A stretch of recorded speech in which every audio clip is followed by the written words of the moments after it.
Hi, my name is Elysia English, and today I'm going to walk you through how to make your own wood home decor sign. First thing we're going to do is pick what kind of wood you want to make your sign on. I'm using a piece of pine board from Home Depot today, and I'm going to make a sign that's approximately 12 inches by 16. So I'm going to use my square.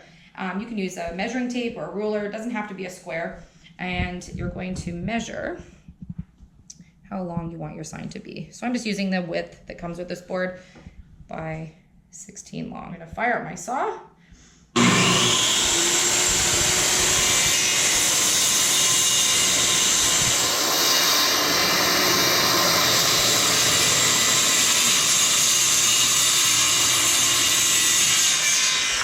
And as you can see, I didn't start and stop as I went. I just continued straight across. Any hesitation will leave a little bit of variation in your wood and or chip up your board. And it's also a safety concern. So there's my nice clean edge. A medium grit sandpaper for this, or even a fine sandpaper. These boards that I purchase are already very smooth, but there is a little bit of texture on them, and that's going to interfere with my perfect lines that I want when I do my fonts. I'm going to keep my palm sander as flat to the surface as I can, and always running along the grain. So my grain runs left to right, so I'm going to palm sand left to right, not up and down.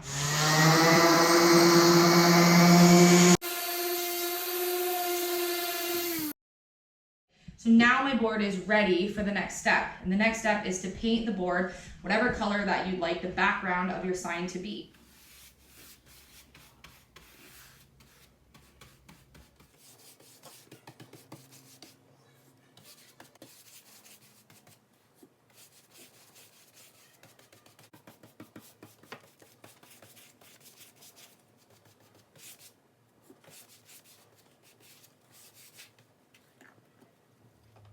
Okay, so I already have my design made up and ready. The font is going to say, "This kitchen is for dancing." And so I'm going to now send it to my Silhouette Cameo, and I'm going to click start. Just going to send to my machine. You'll notice that I'm not cutting using a cut mat, and I will demonstrate in a future video on how I do that using my Cameo.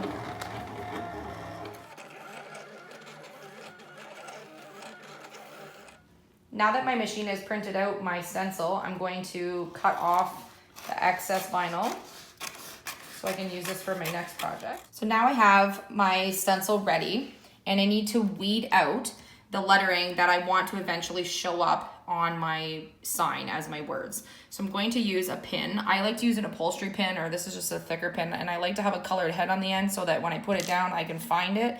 Otherwise you'll be losing pins everywhere. So I'm going to take my pin and I'm going to grab from one little edge of my lettering, and I'm going to peel up the lettering where my stencil will be. And I'm going to leave in all of the middles of my lettering. So you can see in my H here, there's the hole of the H, and in my S here, there's the hole of the S, because this is a cursive font. So I'm leaving those there because I want that to be still the background color once I get to my actual graphic. And all I do is I start lifting the letter and then I peel. And I use my index finger just to sometimes hold down the little centers if they start to peel up a little bit. So now I have an actual stencil. As you can see, I painter's taped my edges here so that it didn't keep curling all on me, because when they get purchased in a roll, it really starts to roll up on you while you're trying to grab your weeding out. So now what I'm going to do is when I cut my roll piece of vinyl, it actually comes in a 16 wide roll, and I only wanted it 12 to go through my Cameo. So I do have the remaining side of the roll that I cut off that would have made it to be 16. So I'm now going to use this same material that I used for my stencil cutting as my transfer tape. This saves me some cost so they don't have to buy transfer tape, which is more expensive. And since I'm going to throw this away anyways, I don't really care how good the quality is. So I'm going to cut probably just 2 to get across this design. You can use 1 large piece if you want to, but I like to use the excess, and then I'm not using more vinyl that I can use for projects. So I'm going to remove the backing that has the grid, and I just want the clear side. So I'm going to separate them and peel them apart. You can see it's just clear. And I'm going to lay it down on top of my stencil that I created, pushing it down flat. And you want to try to get no bubbles if you can. If you get one, it's not the end of the world, but it's nicer if you can get it down flat. It takes a little bit of practice to get it laid down. I usually just start at one end, and then run my hand down that way. I've gotten everything. So you can see my stencil is completely covered with the transfer tape. Since I'm still taped down, I'm going to use an old gift card or a credit card or something that I no longer want to use. And I'm just going to apply a little bit of pressure over the transfer tape. And this is just going to help adhere the transfer tape to my vinyl, make sure that I grab up all those little centers that are so important that I keep. I have now grid side, my vinyl, which has my cut in it, and my transfer tape stuck on top. I'm going to take this plastic backing off just like I did with the transfer tape. And I'm going to peel it off slowly. And you start to be able to see that I really do have a stencil under there that I'm going to be able to work with in a minute. I hope you can see that in the lighting. But now I have, this kitchen is for dancing. So now I'm going to take this stencil and I'm going to transfer it onto my wood, and that'll be our next step. So the next thing I'm going to do before I actually apply my stencil is I'm going to do another quick prep on my board to ensure I have really crisp lines once I apply my stencil. So I'm going to take a 220 grit soft sandpaper. You can reuse these many times. I'm just going to very carefully and quickly run over my board to make sure I don't have any texture left from doing my paint. Make sure it's dust free. Now I'm going to apply my stencil. This stencil is pretty much the same size as the sign that I'm going to be using. So it's really easy to line it up where I want. You want to keep your edges as even as possible. I can eyeball this just because I have lots of practice. If you want to get out and measure it, you can go right ahead. So I have my stencil with my cut and my transfer tape still on. Now I'm going to take the same card that I used before and I'm going to run my vinyl tightly to my board. You can run both ways if you want to. Doesn't really matter what direction you do this in as long as it's firmly pushed down, and make sure that the whole thing is nice and tight. Now, the next step is removing the transfer tape. So I'm going to grab a corner, and I like to choose working from right to left on an angle. I find that's the best way for me to get it off. So I'm going to hold my vinyl underneath. I'm going to very carefully and slowly, I'm going to pull this off. And I'm going to get to some of those circles in the middles of my lettering that I want to keep, and I just use my fingers to kind of assist and make sure that they stay where I want them to and that I don't lose any of them. When you know your fonts, as you get working on projects, you'll start to remember where all those are to watch out for them. You can see I'm not pulling very fast because I don't want to miss anything that I want to still be on my board. So because I'm done this side, I'm just going to run my card over and make sure it's all pushed down firmly, which it is, and I'm going to take off my other side. In a future video, I will show you how to do your lettering on a sign if you do not own a Cameo.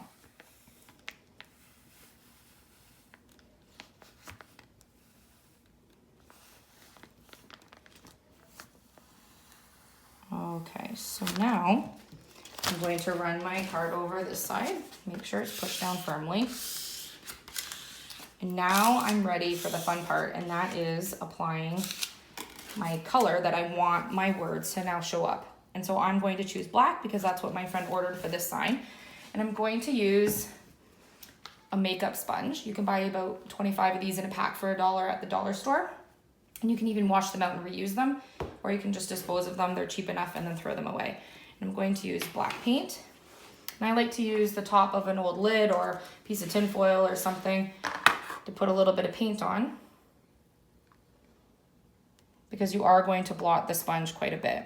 So you do not want very much paint on your sponge at all. You're not going to get full coverage the first time you go over your lettering. So you can see I'm blotting off as much as I can. And you can also use the empty spaces that don't have a stencil to do some blotting off if you want. I like to start off of the lettering and then work my way onto it. And I only blot up and down. I do not blot side to side or slide my sponge. I only go up and down. The reason why I do this is because I don't want to push the paint underneath the stencil. As you can see, I'm not getting full coverage, and I will do multiple passes in order to get a more solid font once I get to that point. If you have too much paint on your sponge and you blot into your letters, it's going to squeeze all underneath, even if your vinyl's tight on your board.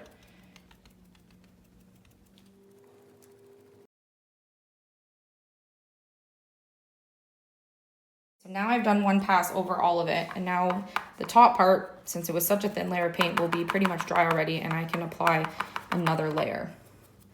Starting off my letter, and I'm going to run my sponge over it again.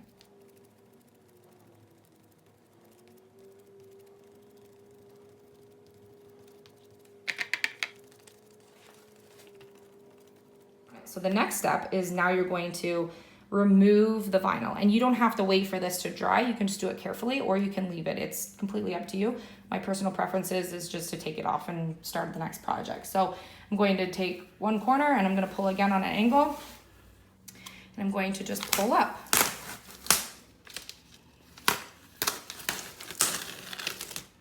I'm going to take my pin and I'm going to remove all the centers of my lettering with my pin.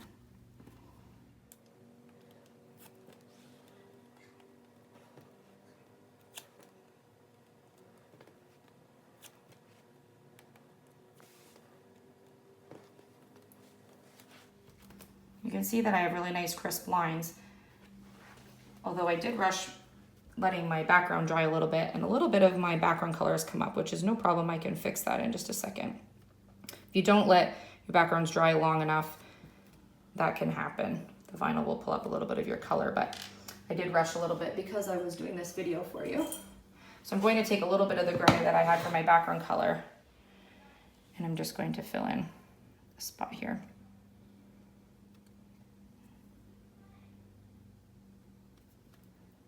When you're doing that, you want to kind of extend it out a little bit further than the area that you actually want. Otherwise, you might be able to notice it. But if you spread it out further than you need to, it will disappear. Okay, so I have nice crisp letters, and my next step is going to be letting this dry for a minute, and then we're going to do a little bit of distressing before we add a frame. Okay, so since my friend wants this to be rustic, I'm going to add just a little bit of distressing. I'm going to take the same 220 sandpaper that I used to prep my board and just run it over my board just lightly, and you can see this adds just a little bit of distressing to the lettering. And now I'm ready to make my frame. All right, so now what I'm going to do is I'm going to use a 1x2, something's called fraying strips, and I'm going to make my frame. I just want a farmhouse styled frame on this sign, so I'm going to line up my fraying strip with the top here, and I always do the sides of my sign first, and then I do my top and bottom. And so I'm butting up my sign with the edge here, and I'm going to use my pencil and I'm going to draw a line exactly where it is along the bottom of my sign on this side. Always wear your safety glasses.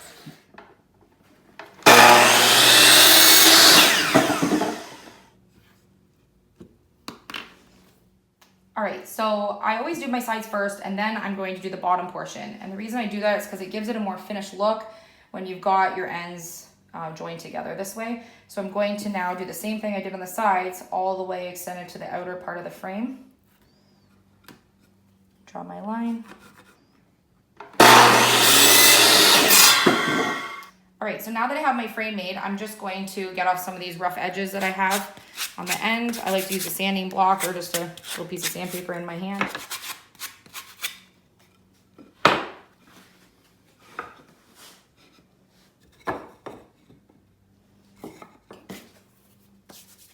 All right, so I chose a dark walnut stain for this frame, and I'm just gonna use a rag. I'm using a blue shop rag in this case to stain my frame.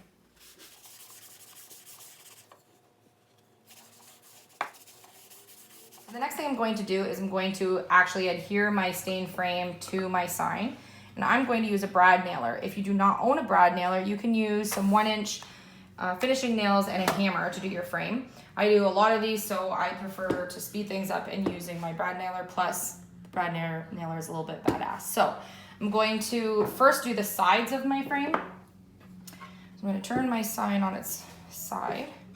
I'm going to line up the back to line up flush with my sign. I'm just going to hold it there firmly. I'm going to use my brad nailer. I'm going to stay on the back third of my sign. Don't want my nails to be able to shoot out the front. So I like to start with one at the top here, one at the end, and then I do one in the middle. If you're doing a longer sign, you're gonna wanna put more than that many on. This is a much smaller sign, so I only need a few. Now I'm gonna do the other side. Same thing, line it up. Whoops. On my edge.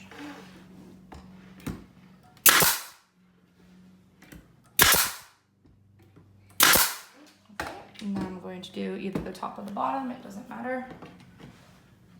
Now, when you're doing the top and the bottom, not only are you going to put one on the ends, but when you do it on the ends, I'm actually going to make the bottom part go into one of the side panels. So I'm going to fire one in here, and one in here, and then one in the middle. Okay. You can see I haven't shot through the front of my sign because of the placement of where I've done my brad nailer.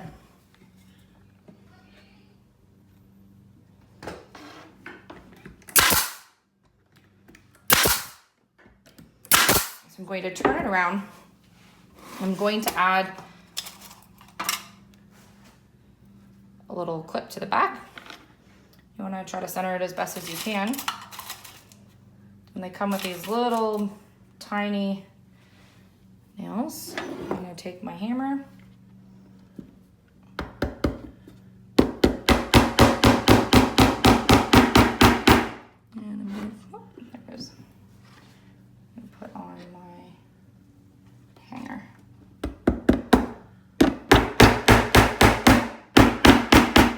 Now that my sign is complete, before I give it to anyone or I sell it, I'm going to then put my personal business branding on it. I have a stamp that's a self-inking stamp from Vistaprint, and I like to stamp all of my signs with it. So I simply just put it on the back of all of my signs. And that way, if this is given as a gift and someone would like to have more signs that are created by me, they know where to come. So my sign is ready to give to its new home.